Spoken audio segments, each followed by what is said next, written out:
Hello and welcome back to Cinema Express. This is Priyanka Sundar. We have heard what editor Sreekar Prasad had to say about working on RRR with director S.S. Rajamouli in the previous part of our interview.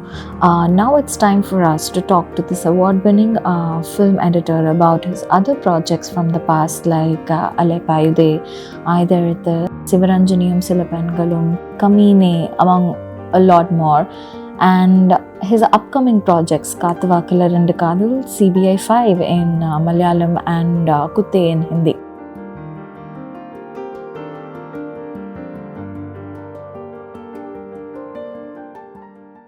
Moving away from RRR, speaking about genres, this is a period film and you worked on many period films. Like, what is the one obstacle when it comes to editing period films, and is there specific editing techniques that you use for different genres like romance, period, and the madri? See, what happens is, a period film,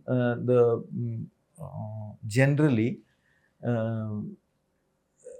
is always at a slight disadvantage in terms of audience interest, I feel, because because it's not relatable. So what I believe, and what I think Rajamouli has done his previous film also, when he made a really period film, was a sense of grandness. So if we can get a sense of larger than life thing about the past and the period and things like that, so I feel that we need to establish that period properly in a little more grander manner, because obviously when it's a period and thing, it would probably mostly will be a slightly big screen experience. So I always believe that if we can push up that, coming to inside the film, basically I think it boils down to basically the story flow, whether it's a period film or this thing, normal film. As long as the story flow is smart enough and if the performances are good, it would work the same way, what in a period film is the disadvantage sometimes could be is the language, because if you're going to conform to the old language, then that will be a first time when you hear it. I mean, we would have heard it 100 times and we would have passed through that stage, but for an audience to first time when he's hearing, so that has to be a little easy on him so that he's able to understand it. And then if he gets a sense that he's entering a world, so we always try to create that world before entering, properly establishing that in the ulagathula we are entering in. So if that we are able to create somewhere, then a period film can be successfully told, I feel. As an editor, you work on multiple projects like parallelly.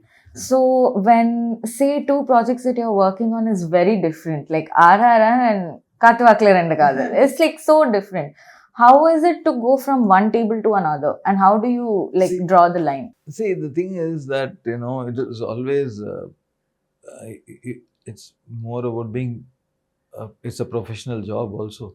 So we take up work which is interesting, and unlike maybe shooting or camera or things which are on the floor, who are confined to that space for the next 40 days, 60 days, whatever. Editor's got an advantage that he's working from a place away from the shoot. So then you have an opportunity that there may be little more time to do more projects. And also keeping in mind, that it's a much lesser paid job than this. You obviously tend to take a little more work then. So basically, over a period of time, you get used to it. The basic what happens is, the first time the script comes, you get excited with this script is going to work and stuff like that. And then you get into it. And then you're working on it. But parallelly, another script also would have excited you. So you just have to switch off to this. And when, on the given day, I'm working on a particular film, I'm trying to do justice to it. That's all, So because also I'm not fixed in my mind to one thought process of filmmaking. I think filmmaking is a very open subjective matter, and people like so many different type of cinema. And I've also liked all sorts of cinema. I've not confined myself to. I've done quite a bit of arty stuff, and but I never get bogged down by the feeling that this is wrong or this is right. And everybody is trying to express themselves in some way. So when you are trying to express, uh, if you are part of it, you try to see how well you can get that expression out. So that will be my whole look at it. Not like. Sometimes we get saddled with some project which we are not very happy, but still there is no give up on it. Try to make it as best as possible to get it into the market. You have to know your target audience though. So what are you working on?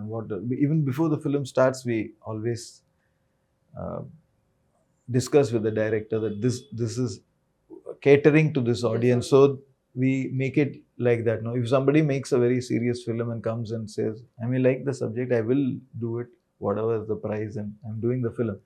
So actually, even if somebody comes with a film and I find it very niche, so when we start making it, no, we'll make sure that it is like it satisfies the niche audience. Right. That you have to be sure. If a festival, somebody says we'll make a film for the festival. Now, if I go and try to make some commercial or over dramatic stuff in that or melodramatic stuff, if he has in the script, I will try advise him not to do that, because if you're going for a festival, it is going to compete with such sort of films where there's going to be no melodrama. It's a niche audience. So you have to be very clear about the target audience, like how RRR is very clear about target. His target audience is the regular movie buffs and screen experience. So he's very sure of it, and he wants to give you a larger than life experience of cinema.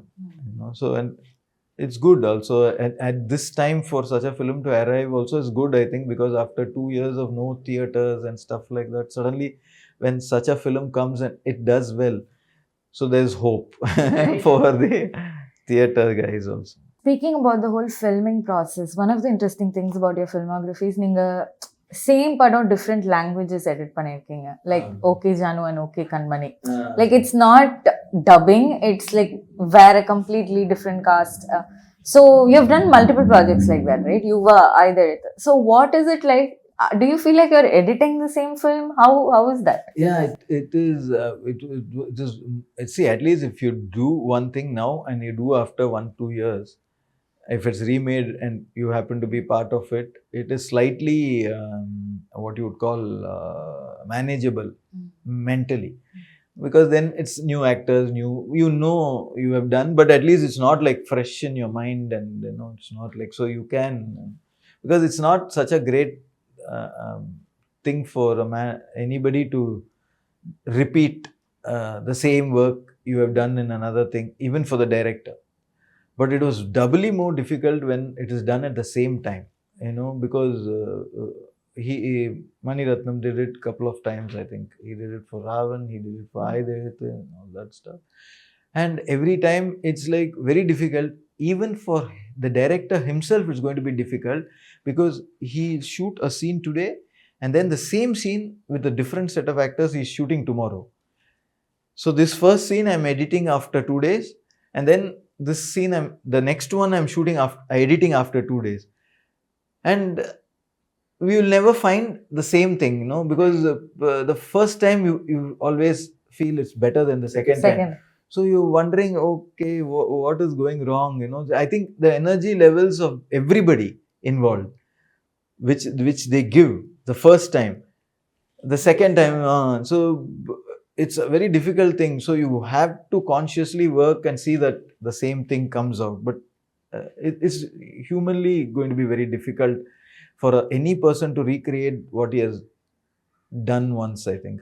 That too, immediately, because I find that very difficult. I found that very difficult during the edit of those films. First you're cracking something, and then you want to be very objective and edit the next one, but you cracked it first time, you would rather do it like that So you just get pulled off to that, you know. Even maybe the director scene, he's saying first come is very good. So now you're in a dilemma. Should this be very different to that, or it should be the same pattern of editing? In the Mari, there's always conflict, but finally we'll come to a conclusion and try to solve it. So it's a little bit of a difficulty when two version films are done actually.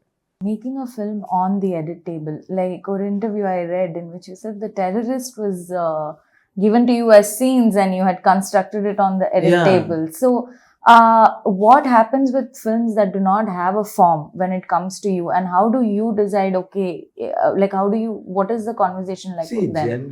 Generally 99% of the films come with a script. What could happen is some scripts can be terrorist in case was a visual film, so it had the option of juxtaposing visuals differently to create the effect, you know, because it was more of silence and not there was some verbosity but very little verbose dialogue. It used to be more of lots of visuals, and you know, so her having a bath and thinking about her process and all, it can come here or it can come later, it can have the cert. So those sort of things, you know, so what will gel with how it will go, so that had that option. But otherwise most of the films come with a script. So now what happens in the script is, if the script, usually what happens is you have a script, and even I am involved in the script for all the films, and when the shooting happens and then the shoot comes and it start editing, what you perceive on the screen is slightly different from what you perceive on the, there are a lot of factors for that. It's like it could be the actor, it could be one actor, it could be because of the weather that scene wasn't probably not able to, or various films have so many compromises, you know, it's not yet as planned as it happens abroad. I mean, you can say that writing the script and going for the shoot is 75% of the job. Executing it is only 25% of the job, and then the post-production, editing, everything happens. But here it's not like that. The whole process happens on the set, because it's not like you don't exactly plan your shot and go and shoot. Most of the directors, they go there with a gut feeling of how this place will adapt to me, and then they will start shooting and things like that. So sometimes some things they may not get their location. So lot of variables are there. So finally you land up with something which may not be as good as what you're thinking on script because of some problem. So then you'll have to overcome that, or you may suddenly get an untrained actor for one character who's not able to perform. So then we are trying to cover him up, you know, not show him much, and bank on the other characters so that to save, you know, not only getting basically our job is to get the best performances first and then put together so that it makes it a arresting experience for you.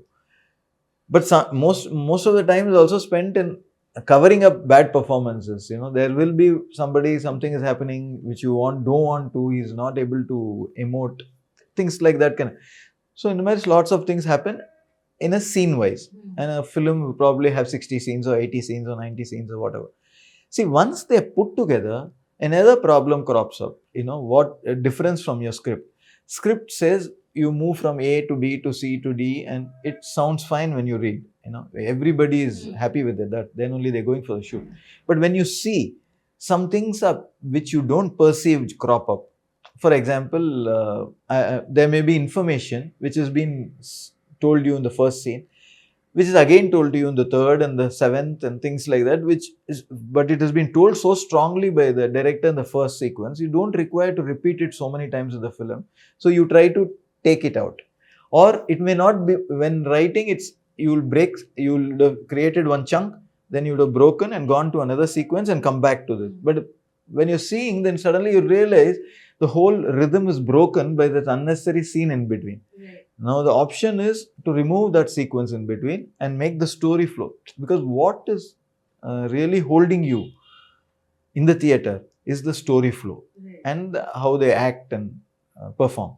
So this story flows very important for editor to catch, I think. That's why we are participating in the script also, because the story flow is something they are working on it day and night, writing and things like that. The director, writer, a lot of people, whatever, assistant directors, everybody together make a script, and they want, when it comes to it, is an objective read. I am not involved in the discussion, nothing. I'm reading it for the first time and I'm saying, it's nice for the first 10 scenes, and then there seems to be nothing happening, because 10th scene you promise something and it's after 4 scenes or something only it's again coming back. So there is a sort of a disconnect there. So these things will happen while seeing also, So you see it doesn't flow. Emotionally it's so high strung here and suddenly something else is happening. So you try to take it out, or if that information is required, you try to put it again.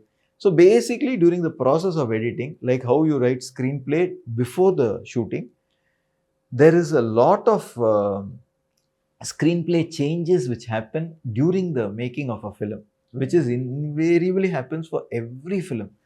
So it may be little percentage or it will be large. If it is totally changed, then we can say it changed a lot. Some films, like one Sri Lankan film, we had to change the whole narrative and things like that, which I had done with Prasanna Vitanage, because he had a non-linear narrative, and then we realized that it's not working, so we made it a very linear. So emotionally it was interesting at the end. So then I did a film called Kaminey or Firak and all that. Also we have had instances where we had to change the narrative, how to start the film and all that. While writing it was very interesting, but when you saw it, it was confusing. People are not understanding all these things. So during the process of editing, you can be sure the screenplay will change. How much it will change will depend on each difficulty of the subject, but some part of it will change. That's a general experience we have. Seeing so many changes happen on the set, like how useful, or what do you think of on-spot editors? Like, see, on-spot editing is definitely useful for the director who is very unsure of how it is going to be edited. For experienced people, they know that whatever they've shot can be edited. It can be edited in different ways, but it can be edited, they know. So then for them, they don't use. But for people who are first time making, or they want to immediately see that because if he comes out of that location, then probably he won't be able to go there and take that shot which he could have taken. So I don't go because I don't have the time for on-spot editing, but I do almost something like close to on-spot editing, in the sense that every 2 days or every second day or third day, I'm actually editing a scene of the films I am working on. Like if Mani Ratnam is shooting somewhere, every 2 days, 1 day, he keeps sending the rushes. He is not a person who's going to see the edits or anything like that. He's far too experienced for that. But to get a general feedback, and because we have traveled a long time together, he will send the rushes, we'll edit it immediately, see it and give him the feedback. If something is terribly wrong, we feel, then we show it to him. Otherwise, the feedback is enough for him to change whatever it is. Suddenly, there's so many things happen. One set of people are coming from another, the cameraman or the actors, everybody are coming from another film. So there will be residues of previous things and things like that, and we would have thought it will be like this, but it's not like that. So somewhere it's still not setting. The initial days, then it falls into rhythm. Everybody is acting properly and things like that. So we do something like that, but I don't do it on the set because it's too cumbersome to do that on an everyday basis. But we work from here. We get the rushes here. And most of the directors who want it, we do it like that. Vishal Bharadwaj, I do like that. And for Mani Ratnam. Rajamouli also, every 4-5 days, one sequence is finished, he used to send the rushes. We used to edit and send. My assistant will show it to him. And then if any plus or minus have to be done, will be done. And then after the sked, we used to go back and sit together. Speaking of different formats of filmmaking, there is anthologies that you have also done. Like, how is editing and how is putting it together? Like these many films, like the order, the structure? Are they looking at anthologies, it's basically you have to do justice to that story at one particular point. So if it is coming on OTT, then basically they decide which order of films it will come. If it's a feature film, like we did Sivaranjaniyam Pengalam, we decided which order. The three short films were shot, and then we had to join them in a particular order. Everything has a particular concept. So what that again is a sort of a editing the short film is one job. This joining is just more of what target audience. So what will interest you first more, that you try to put it, and how to end it, properly. So in our minds itself, it'll be 1, 2, 3. We decide which are the films which are going to appeal and put it into that order, So otherwise, there's no. Well, multi-narratives are different. So sometimes there are stories which are 5 stories are happening in one film. When you try to, one story will come, second story will come. Sometimes they have no connection. But you will have to maintain a rhythm so that you don't get drawn away from one story away, and then you don't have interest in the second story. So they'll have to come at a rhythm that one by one, something will be common. It's like, the ambience may be common, or some aspect may be common, but they don't have connections. Like that, I've done few films which are totally like Firak. There's one film which is totally 4, 5 stories, but they'll have to come at a rhythm because you're coming back to the story. So when you're coming back, if you stretch one story too long, then you won't enjoy. You would have forgotten about the other story only. So you have to close the story at a point where you wait for the next. It's almost like a serial.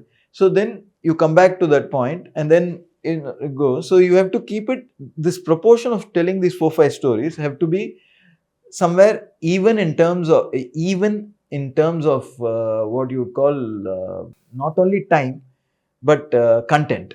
So that some topic is told, then you move to the next topic next time, and things like that. You hook on, and like that film had only one thread, which is outside there is violence on Gujarat violence and things like that, but they were not really tied together as one story. So those are a little more difficult to get a structure out. Speaking of structures, non-linear, you were mentioning how it on the table sometimes you decide to go with linear because non-linear work out agallana. So what are the non-linear films that you worked on which you were impressed with with the screenplay and with the footage that you got to, which was exciting to work for on? me, the first non-linear film which was really non-linear I did was Alaipayuthey. If you take off the non-linear structure of it, it was by itself very, very interesting and real and good love story at that time. But the director had wanted it, because it's too simple a film, he wanted a non-linear structure for it, the way he had written it. And that was my first experience working with him. So we had to, and there was a sense of being afraid of the audience reaction to non-linear, because here we were cutting. See, lot of non-linear films have come where you start a film, then conventionally it's told that day, what happened, you'll say, and you'll go back to that time. So you're telling the audience very clearly, I am going back and flashback 20 years back and you go back to that and you tell the whole story. Then there's no difficulty in comprehending. But here it was not like that. Here it was trying to make it like one incident is happening and suddenly the past is happening, what it drove, and like that. So it was many times. When he had written the script, it was much more many times. But then as it went on, you may say we developed a little cold feet or whatever, and then we brought down the number of times to less. Okay, the flashes.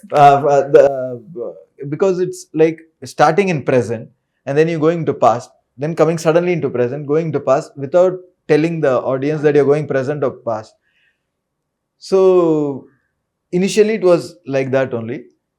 Then because we were a little afraid that at that time, if the audience didn't catch, then the whole concept of the beauty of the film itself will get lost. So we tried some transitions, like if you see the film, you'll see that when he's searching in the present, we had transited in a very slow motion to black and white, and then slowly it'll change to the old flashback and things like that. So just to make sure that somewhere the audience gets it, that you're going Second back. time around, they get the signs. If they don't get it, that it's going back, then they think, what, he's here, suddenly he's there, like that.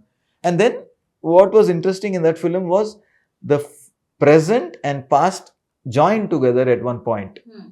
In the second part of the film, and the film flows on. So that was a very interesting experiment, which worked also, I thought.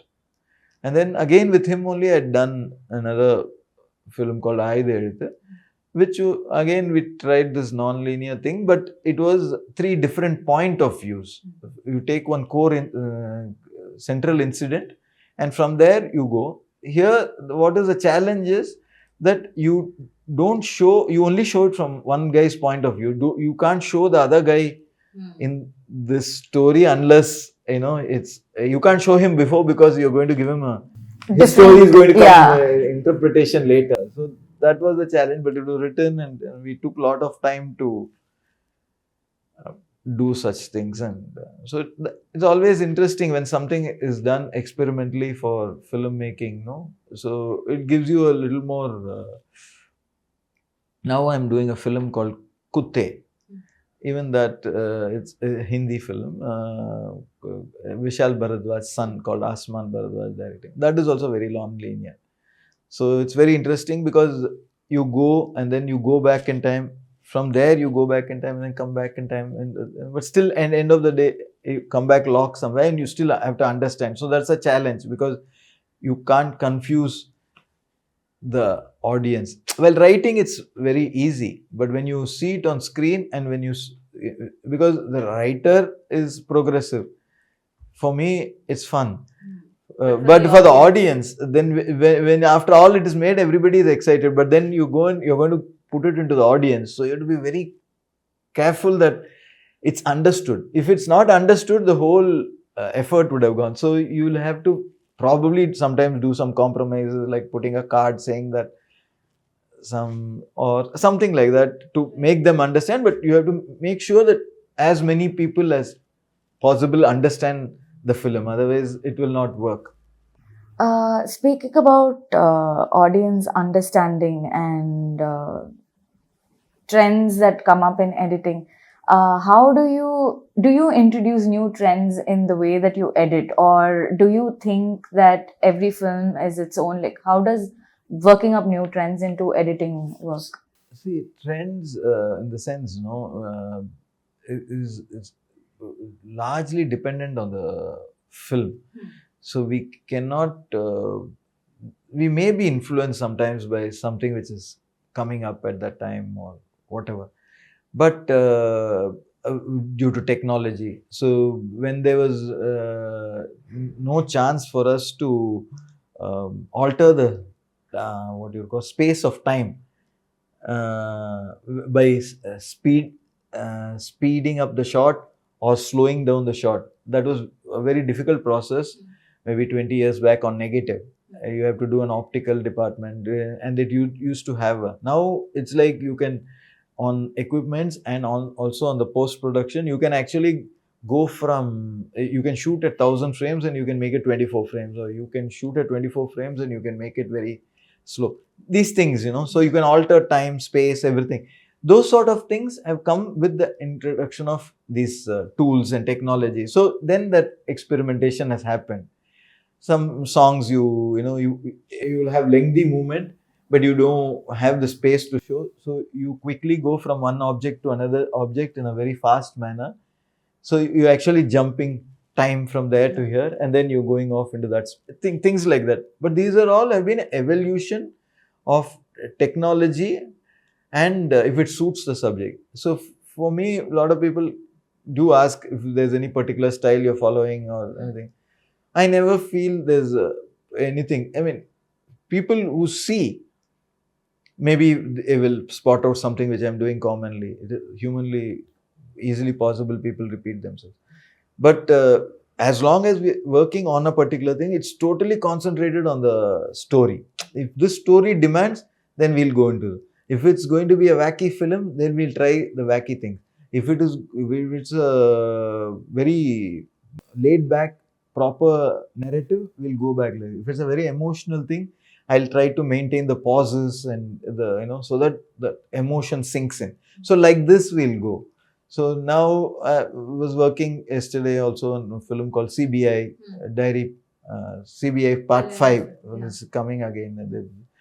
So this film is an investigation film, but it's got a pace. So that determines the whole pace of the shots and all that stuff. It's always investigating. They're going from X place to Y place to find out. Then some dialogue will happen. So everything is like really fast. It's cut also like that only. So the film decides how I work. I'll have to blend with the story and the director. That's how it works for me. Speaking of different genres, the first time that you try any genre, say historical arkato, investigative arkato, do you go back to some sources for inspiration or influence? Like, how do you get ready to work on something new for the first time? Not really. We get excited with the script and the briefing we get and the what talk we have. See, we go for references, like if suppose in a film there's a moon, it's come half or something like, or a comet or something like that, which we don't know, we haven't seen. Those sort of things, we'll go and check up all the references. Oh, இப்படிதான் இருக்கும் போல இருக்கு. So இதை நம்ம போடும்போது இந்த இடத்துல வைக்கணும். So it will be traveling like this, it will be traveling up, whatever, any object which we don't know. But what we know is the story. In the story, what is going to, he's going to come on a horse, he's going to do this. So that sort of thing is more the thing, because there's to go and there may be references for music, the sort of music we want to use, because so much OST is available. So while editing, you suddenly realize that it's very dry.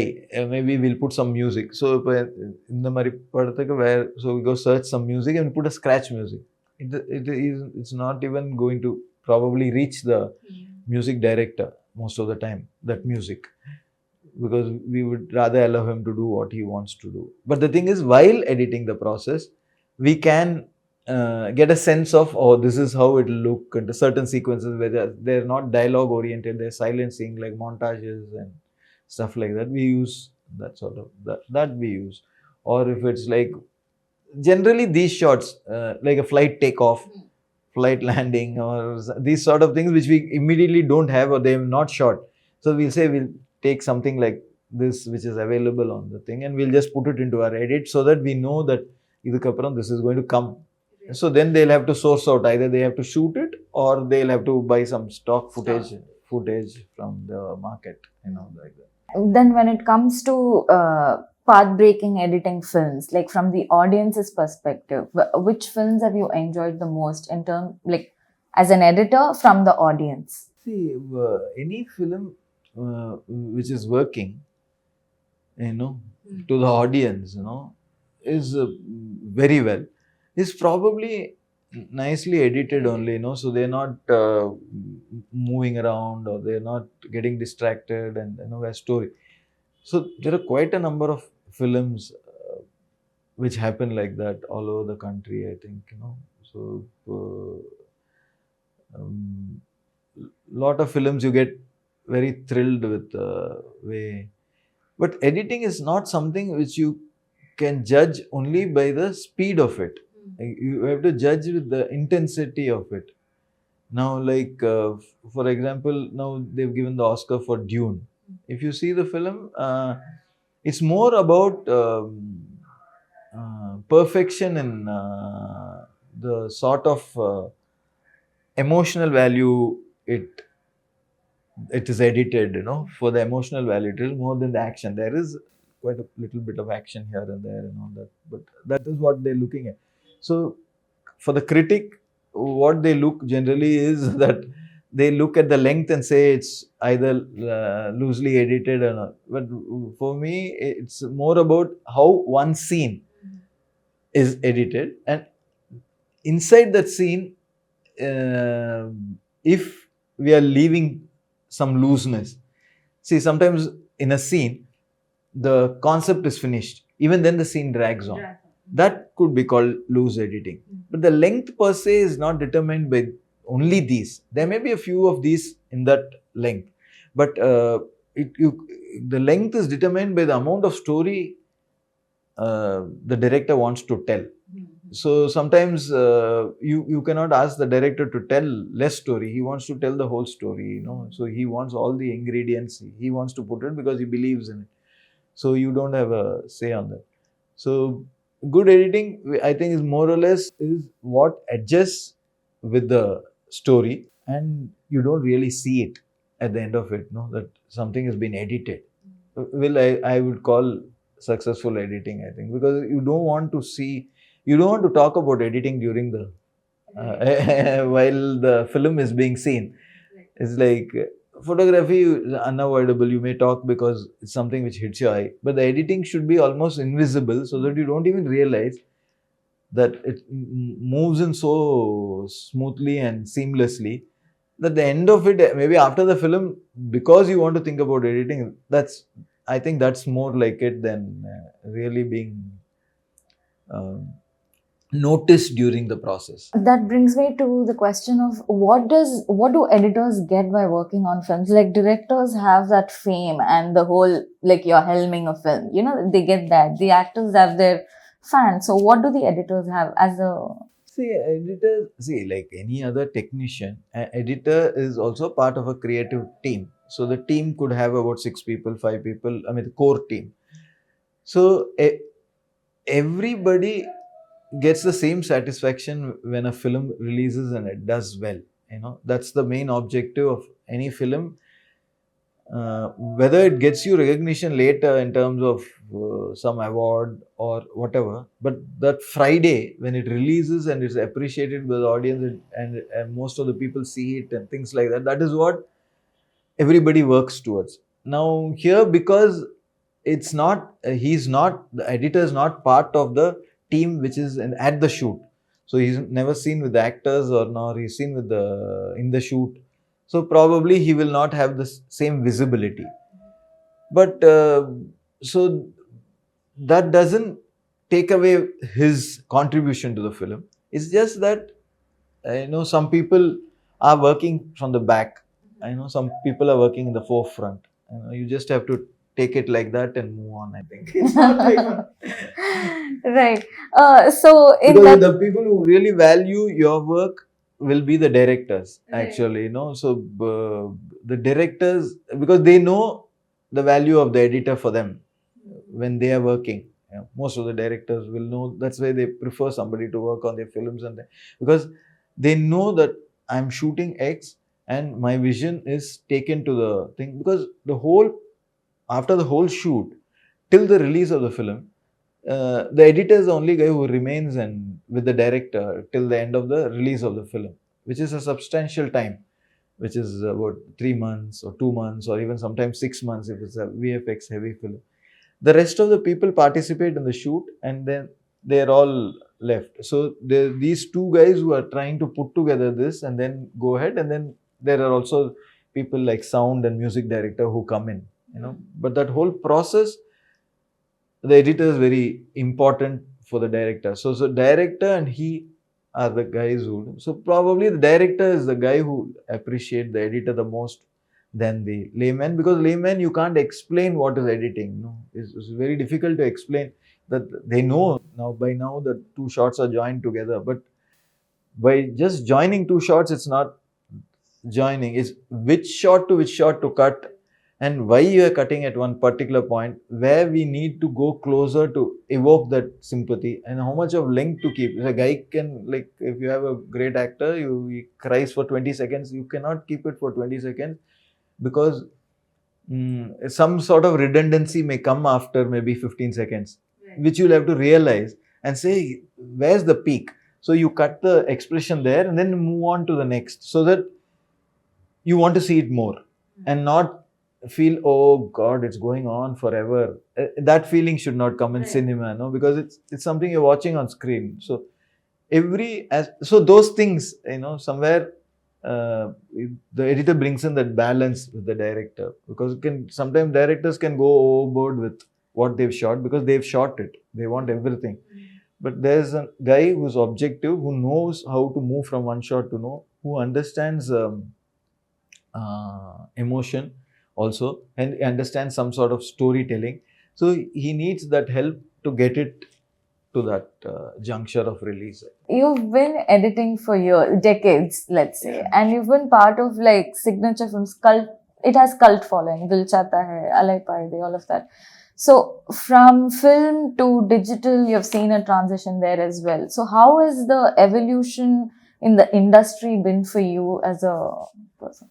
See, for me, I think, all content, I think, is welcome, whether it's OTT, and it was a blessing in disguise during the pandemic time, not from the work point of view, from a film fanatic point of view. You have access to something to see, because otherwise you're going every Friday or every second week, you're going to the theater and seeing some film and things like that, and suddenly you're like thrown into a place where you're sitting at home and you can't see, and OTT seems to be a blessing at that time, and you see, and a lot of good content does come in, and I think it's something which is going to coexist with, and maybe if the audience is prepared, it will improve the films which are going to come on theater also, because the OTT contents is free from star power. It's free from all those things which usually contribute to making a film successful. You need a big star, you need OTT. You're going without anything. You're watching some new actor also, or you're watching an actor who doesn't have that star power, but you're still enjoying it and you're rooting for it, and you're watching 8 episodes of it, and they are becoming popular.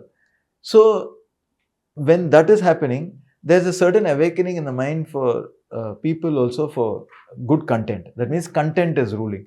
So when content is ruling there, I'm sure it will rub off on the theatre also, so that they have to make better movies to compete with the OTT. So they only can make the films better, I think, because otherwise it will be counterproductive. It's been an enlightening conversation for me. Thank you so much for taking time out today, sir. Okay, thank you.